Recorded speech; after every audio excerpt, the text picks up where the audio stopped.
Assalamualaikum warahmatullahi wabarakatuh. Kembali lagi di channel Cinematic Shock. Dan untuk kisah kali ini, saya akan membacakan sebuah cerita yang berjudul Cinta Ditolak. Santet bertindak.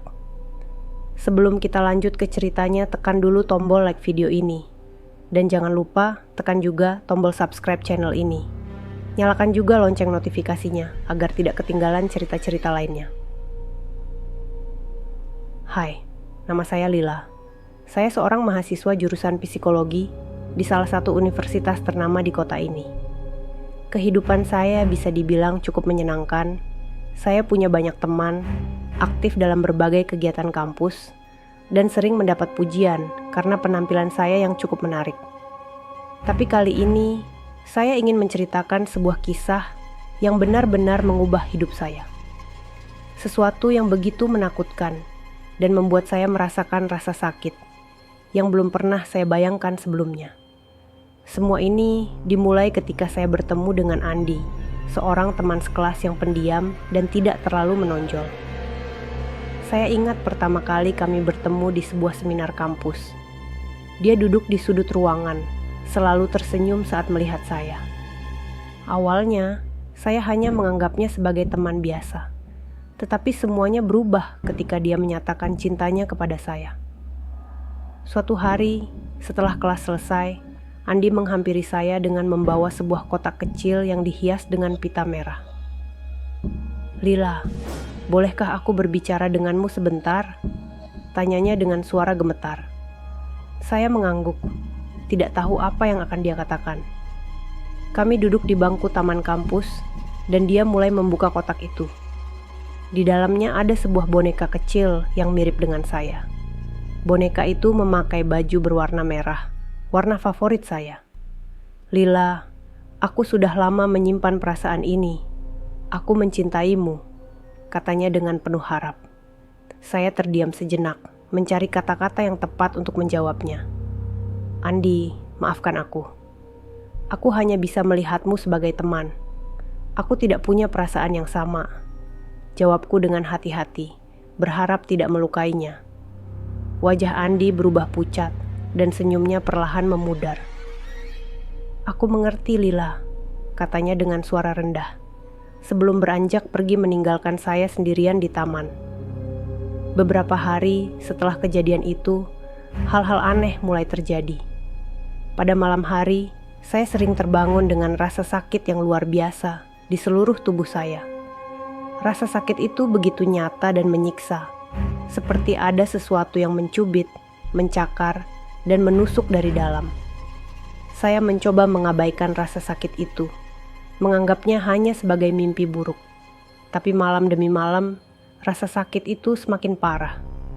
Saya mulai merasa ketakutan, tidak tahu apa yang sebenarnya terjadi pada tubuh saya.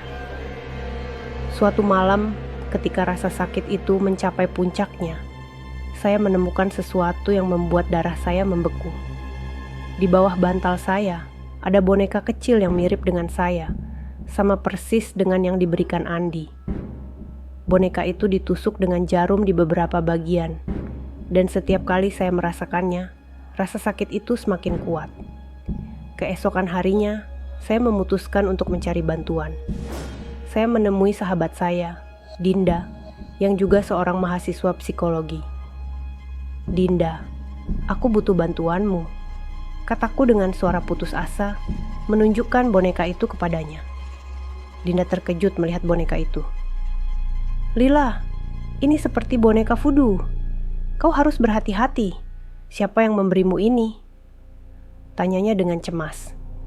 "Sebenarnya ini diberikan oleh Andi, tapi aku tidak pernah berpikir dia akan melakukan sesuatu seperti ini," jawabku. Dinda berpikir sejenak sebelum menjawab. "Mungkin kita harus mencari bantuan dari seseorang yang lebih mengerti tentang hal-hal seperti ini. Aku tahu ada seorang paranormal yang bisa membantu kita." Kami pergi ke rumah Pak Joko, seorang paranormal terkenal di kota ini.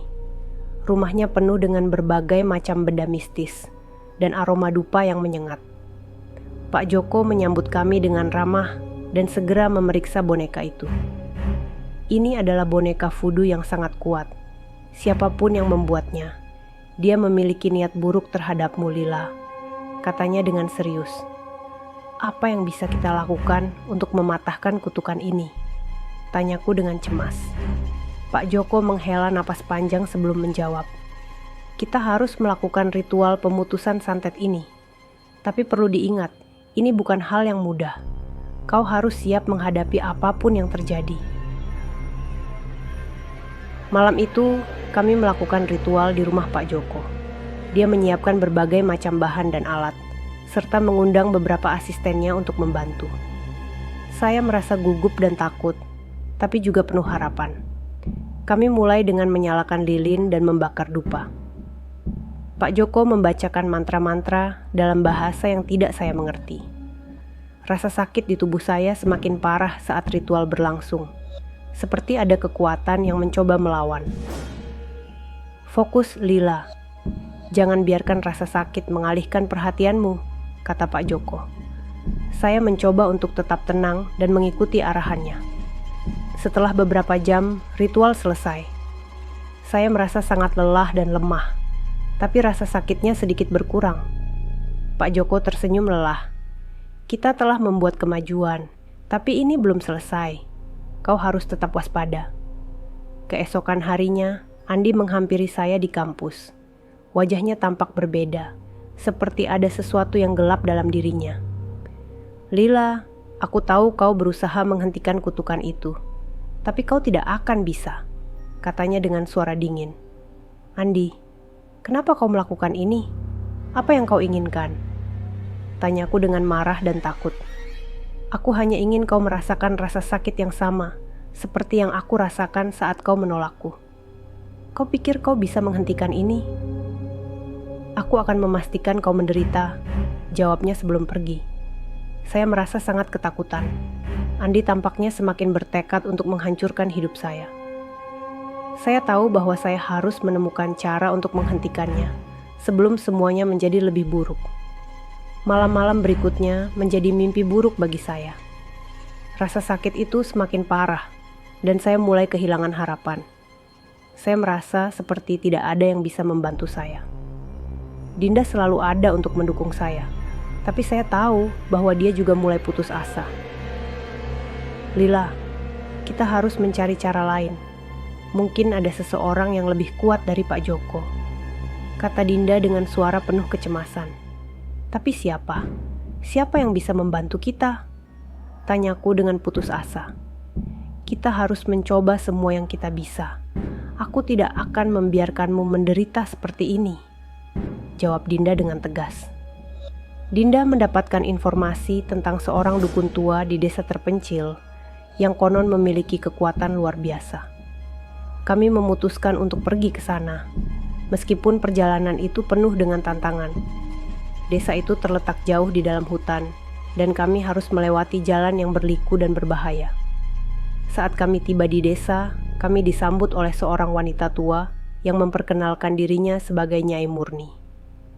Dia memandang saya dengan tatapan yang tajam dan penuh kebijaksanaan. Kau membawa beban yang berat, anak muda, katanya. Saya menceritakan semuanya kepada Nyai Murni, dan dia mendengarkan dengan seksama. Kutukan ini sangat kuat, tapi dengan keberanian dan kekuatan hati, kita bisa mengatasinya, katanya. Nyai Murni menyiapkan ritual besar yang melibatkan seluruh desa. Mereka membangun sebuah altar di tengah hutan dan mengundang roh-roh leluhur untuk membantu kami. Saya merasa sangat takut, tapi juga penuh harapan. Malam itu, kami memulai ritual. Nyai Murni membacakan mantra-mantra kuno, dan seluruh desa berdoa bersama.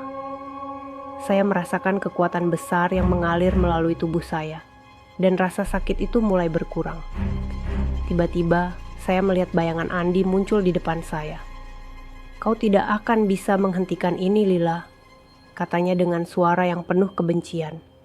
Tidak, Andi, aku akan melawanmu.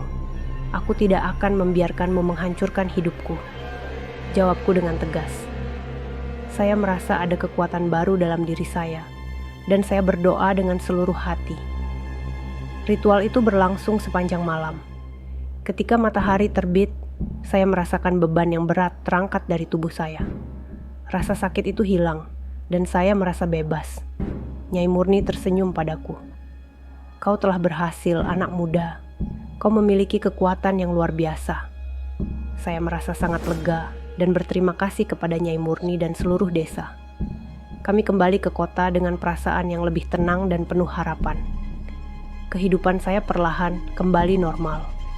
Rasa sakit itu tidak pernah kembali, dan saya merasa lebih kuat dari sebelumnya. Andi menghilang dari kampus, dan saya tidak pernah mendengar kabar tentangnya lagi. Pengalaman ini mengajarkan saya banyak hal tentang keberanian, kekuatan hati, dan pentingnya memiliki teman yang selalu mendukung. Saya berterima kasih kepada Dinda, Pak Joko, dan Nyai Murni yang telah membantu saya melalui masa-masa sulit ini. Jadi, itulah kisah saya. Sebuah pengalaman yang begitu menakutkan, tapi juga penuh dengan pelajaran berharga. Jika kalian pernah mengalami sesuatu yang serupa, ingatlah untuk tidak pernah menyerah dan selalu mencari cara untuk mengatasi tantangan yang kalian hadapi. Terima kasih telah mendengarkan cerita saya. Sampai jumpa di kisah-kisah berikutnya. Tetaplah berani dan jangan pernah takut untuk menghadapi apa yang datang.